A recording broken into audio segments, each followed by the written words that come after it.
And now your True Adventure host, Bill Burrud. Welcome to Adventure. And what could be more exciting than going to a South Sea island called Tahiti? Tahiti is truly an island paradise. It's full of music and sunlight and friendliness. A place to forget all the worldly worries. It's a combination of brown-skinned Polynesian people blessed with a sensuous tropical climate. Almost everyone has dreamt of visiting the South Seas at one time or another. Well, I was one of the lucky ones who had that dream come true. I was in Tahiti once before, right after the war when I was in the Navy. And I knew I'd have to go back to see if it could possibly be anything like the island I remembered. So for this episode of True Adventure, I'd like to have you join me to visit a paradise that may very well be lost for good much too soon.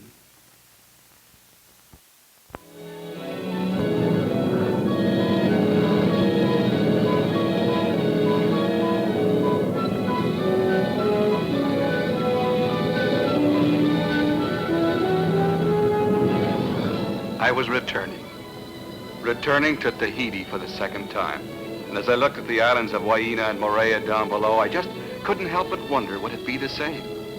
14 years is a long time, and many changes can... Ici votre capitaine. Attachez vos ceintures, s'il vous plaît. Well, it was time to land now, and I was anxious to see if this paradise of the South Seas was just like I left it.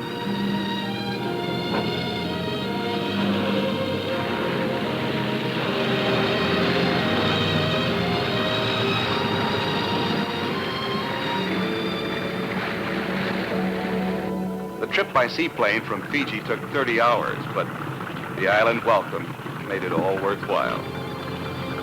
A small group of weary travelers all greeted with a kiss on each cheek and a lei, an age-old Tahitian greeting with a French touch. They haven't changed that.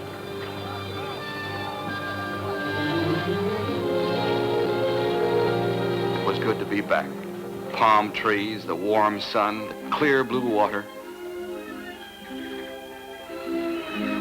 And there across the bay, the fairy tale island of Moorea. That's the one Michener called Bali High. A paradise, a real paradise.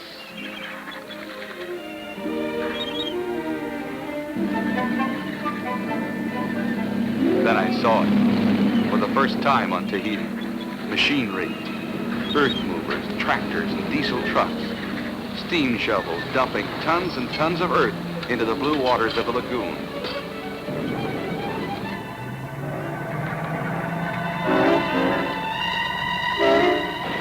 Tahiti's first landing strip. A product of the jet age. Very soon, jets loaded with tourists would invade the Tahiti I knew and loved. Well, for now, I didn't want to think about it. Because riding a native bus into town is a real adventure in itself. Loaded down with everything from bicycles to bananas. It's an unforgettable experience in listening to the natural music of these islands.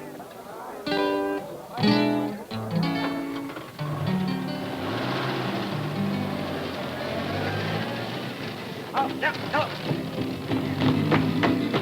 Hey, hey, oh, hey.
Since the early days when New Bedford whalers were met by smiling native girls swimming out to their boats, Papeete, the capital city of French Oceania, has been noted as a gay international port.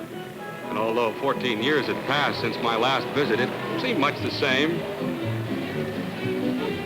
Life is slow and easy in Papeete. The principal form of entertainment is a cool drink in an outdoor cafe, and then just sit and watch the world go by.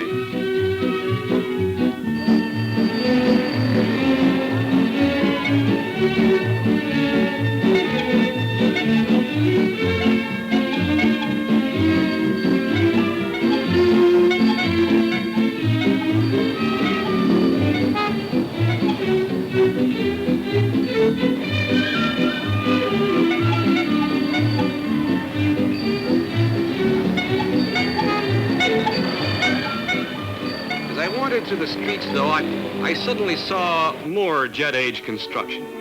Yes, they were the engineers, the builders of Tahiti's tomorrow. They were constructing a modern luxury hotel designed to accommodate the thousands of jet-flying tourists who will invade Tahiti from all corners of the earth. I wondered then what would be the final effect upon this harbor, which has been a haven for mariners since the days of Captain Bligh. Well, there was one person on the island who could tell me. The one person whom I'd travel all this distance to see. Mama. Yes, Mama.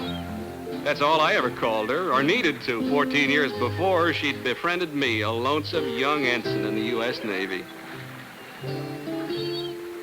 Yeah, she was a little older now, a little more stooped. But underneath it all, the same buoyant spirit and enthusiasm for life that all the Tahitian people have.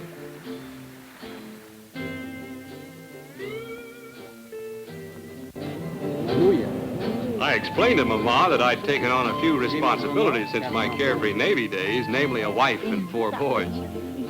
Mama told me that her husband, the Tuvana, was dead. Her children were gone. But Monday she'd be especially happy, she said, because she was going to visit her granddaughter on the island of Moorea. She asked me to join her, and I readily agreed. But there was still a night to spend in Papeete. Saturday, and what a night.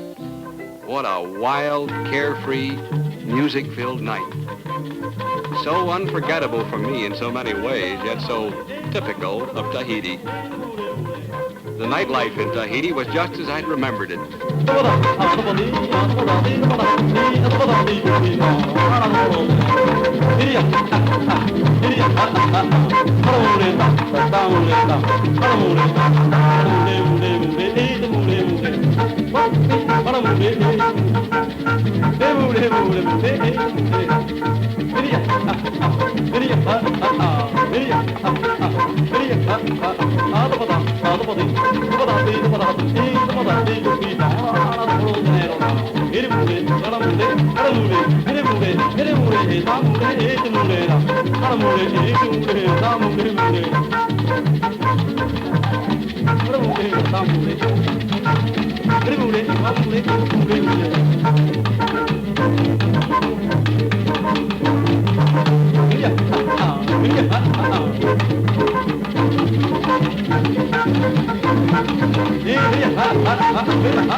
The same people dancing the wild Tamurai Saturday night are singing hymns on Sunday morning.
Sunday afternoon in Tahiti. Another change in the tempo of island life. Time to strip off the adaptations of Western civilization.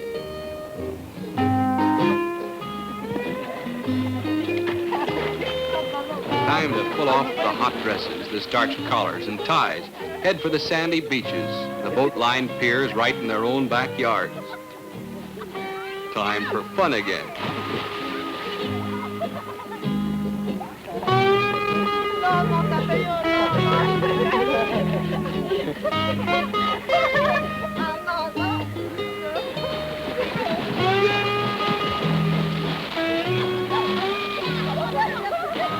Acknowledged to be one of the oldest races in the world, the brown-skinned Polynesians, living in this languid, poetic setting, are the happiest, the gayest group of human beings I've ever known.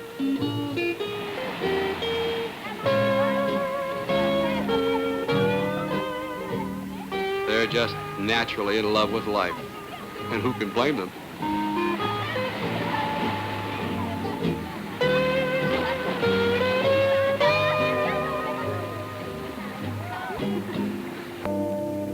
Monday morning dawned clear and bright. With Mama, I was Moorea bound.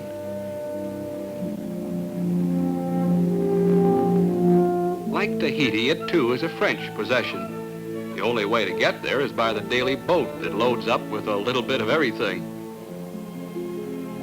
From heavy but not too hard to handle refrigerators to not so heavy but very hard to handle livestock.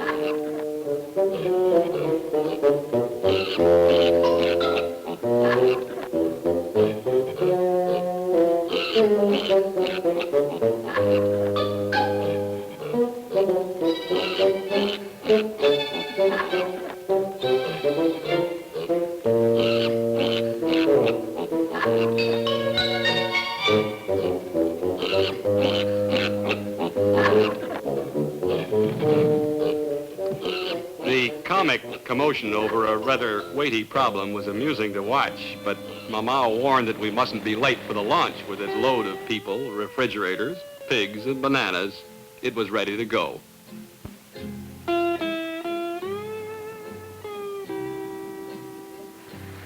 Moving out of the historic Papeete harbor, which has long served as a home for the wanderers of the world, we headed through the pass and the reef, leaving Papeete behind.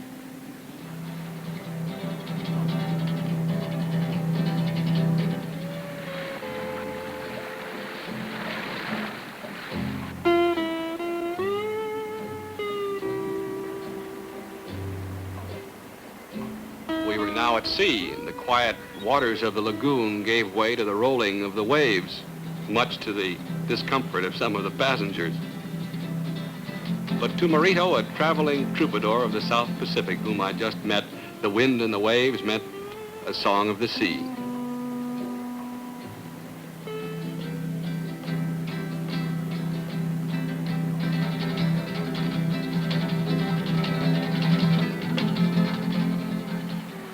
As we neared the Moorea, I saw our helmsman steering with his feet.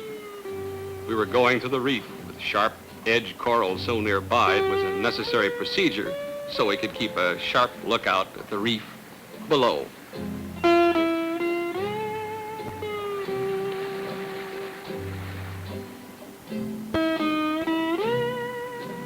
Moorea lay dead ahead. Mama's excitement increased as the boat pulled into the harbor. Her last years had been lonely, and the thought of her granddaughter's visit was pleasing to her. When we disembarked on the dock, we saw her. This was Suzanne. As all Tahitian girls do when they turn 21, it was Suzanne's turn to migrate to Papeete. Mama had mentioned her granddaughter casually, and I remembered her as a little girl of some 14 years ago, but I never dreamed she'd turn out to be such a lovely young lady.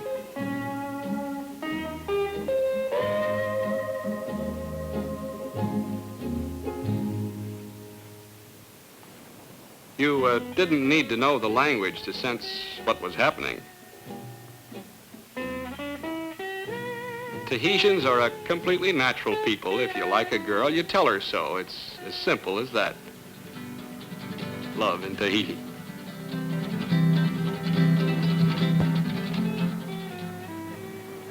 On the trip back to Tahiti, I never saw Mama so happy.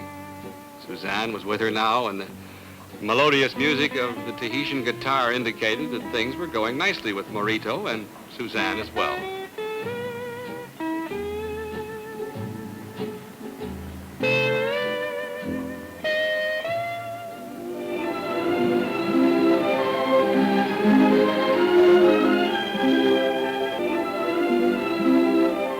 Back in Tahiti, it was decided that Morito, Suzanne, and I would spend a day spearfishing. Mama was holding a luau in honor of Suzanne's arrival, sort of a Tahitian coming out party, I guess. Mama was in a jovial mood that morning. Too bad you're spoken for, Bill Tani. Suzanne's a good diver. Get many fish. Many fish for your table means good wife, no?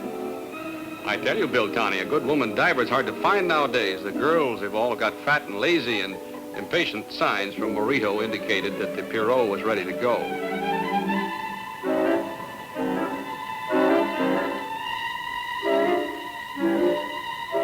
So pushing the canoe into the lagoon, we headed for the deep water near the reef.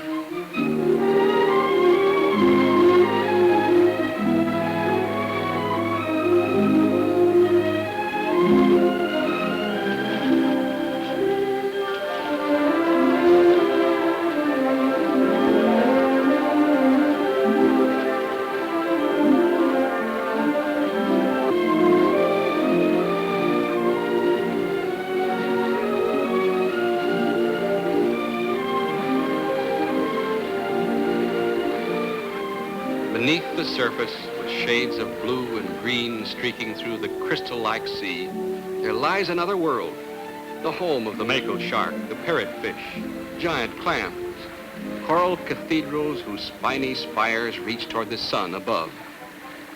A whole new world to explore. We were ready.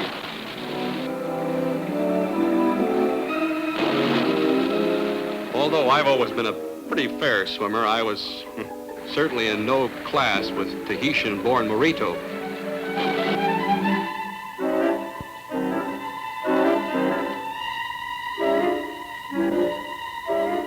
Or even Suzanne, whose father is a shell diver in the Tuamotu Islands to the north.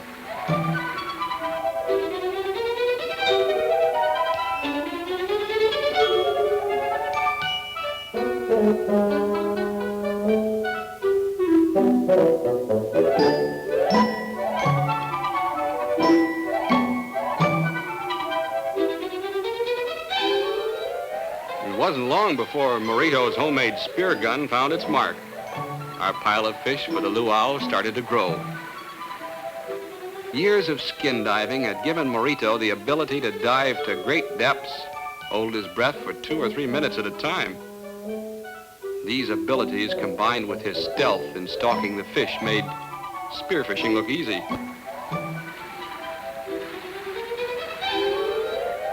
Easy or not, I wasn't having much luck.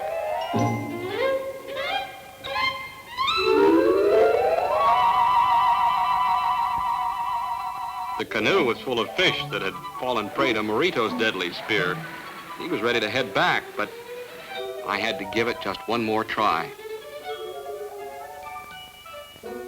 Luck was finally with me. The spear found its mark.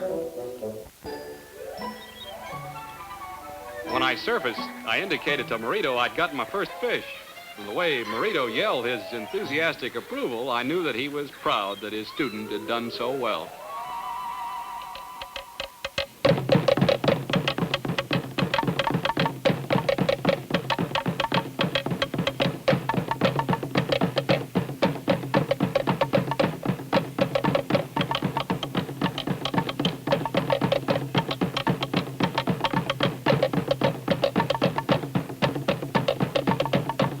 Mama's luau was a complete success. The beat of the drums, the sensuous movements of the dancers, combined with the fragrance of the flower leis and tropical atmosphere, made this day an unforgettable experience, so typical of Tahiti, so natural. yet unchanged by jet tourists. Morito tried to persuade Suzanne to dance. After all, the feast was for her.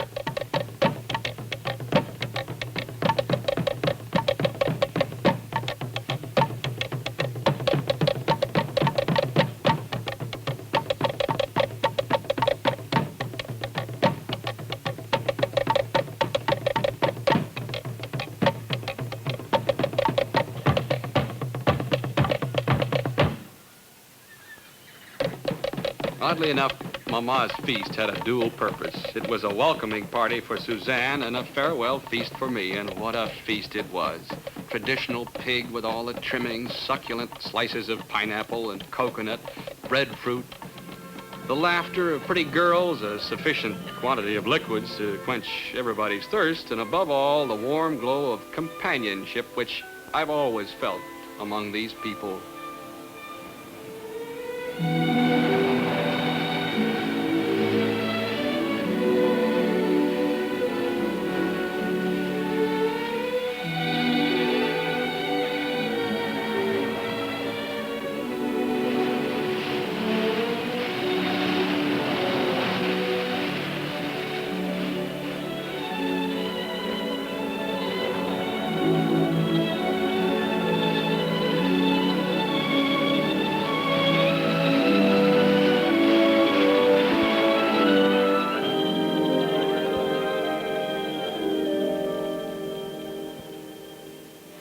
This, then, is the Tahiti that was. A Tahiti of soft breezes, quiet streams, easygoing, self-sufficient people. A Tahiti that would soon be invaded by a jet wave of tourists from all parts of the globe, making it a mecca for all kinds of commercialism. On my last day, with regret, I headed for the airport. Once I was in the sky, homeward bound, I'd think joyfully of rejoining my own family in California. However, this very moment of leaving Tahiti, saying goodbye to Mama, was a difficult chore to do. When I could wait no longer, we finally did so in the time-honored way of exchanging leis and a kiss. The moment I left Mama's magnetic presence, the terrible irony of the whole situation suddenly dawned upon me. Here I was leaving a person, a land, a whole way of life, which would soon be changed by the jet age. And although the lay in the water, according to tradition, is supposed to indicate whether I would return or not, there was no way of knowing. But if and when I did return to Mama's native land, how would I come? Why, by plane, of course.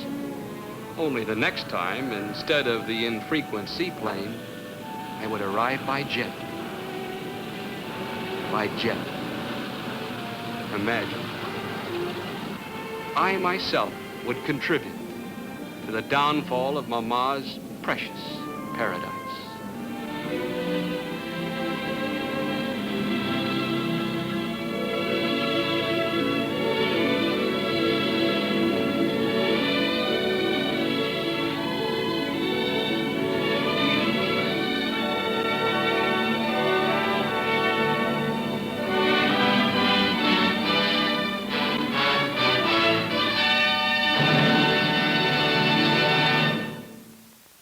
As you've seen, the island has changed since I was there right after the war. And now the jet strip's finished. They're regular flights direct to Papeete, Tahiti. Plane loads of tourists looking for that island paradise they've heard so much about. I'm afraid some are going to be a little disappointed. Because you see, in a country or a place where something of value was never measured in money, already the flow of tourist dollars has had its effect. Tennyson said that the old order changeth, giving place to new. Well, all we can do is hope that in the long run, the changes that the jet age brings about on the island of Tahiti will never destroy the warmth and the friendliness of the people and their desire to continue to make it an earthly paradise. I want to thank you for sharing this true adventure with us. Until we meet once again, this is Bill Burrud saying, may all your adventures be happy ones.